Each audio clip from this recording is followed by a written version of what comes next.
So on this particular day, I actually realized that maybe I'm in more trouble than I envisaged. I realized that I'm dealing with very unscrupulous characters. I had identified the fraud in the restructured installment sale agreement. Now I had just discovered a second fraud where they went to chambers to find an acting judge to fraudulently grant a default judgment whilst I'm sitting in court. So these were two very serious things. And then thirdly, they go and get the writ of execution. They come to my house at 4 o'clock in the morning with a squad. There were at least 20 policemen, and everybody was on the phone taking instructions. They were intimidating me. They were playing tricks. I just remained calm. I went to the house. I made them fresh pots of coffee. I gave them fresh scones. Then I went to my study to work. In preparation for the default judgment hearing, I had unpacked the installment sale agreement, alphabet by alphabet. And I had at least 20 points that were violations. So I was very ready for that. I knew exactly what was in the installment sale agreement. But on that day, I realized I need to look at something much higher than that. So the first thing I did was to look for the best PI, private investigator, because I wanted to understand what exactly is happening.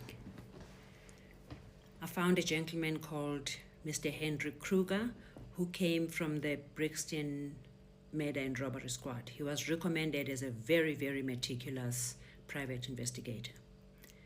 Secondly, I started preparing papers.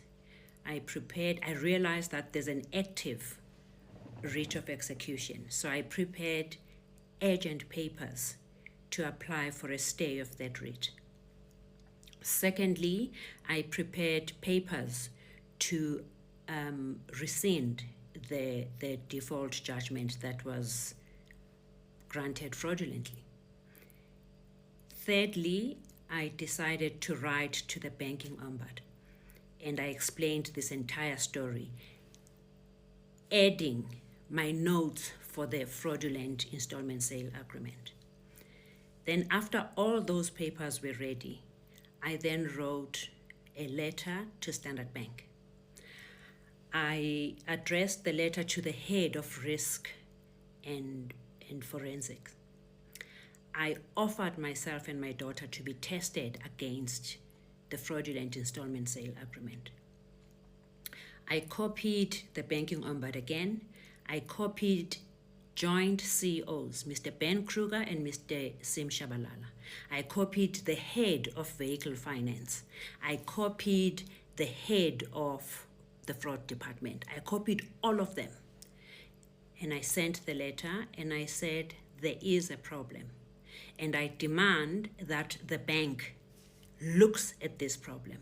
I said, I understand that the CEOs have a fiduciary duty towards the bank, but this, I can invoke negligence if the CEOs are going to neglect this fraud. I'd like this fraud to be looked at, and I'm submitting myself and my daughter to be tested whichever way.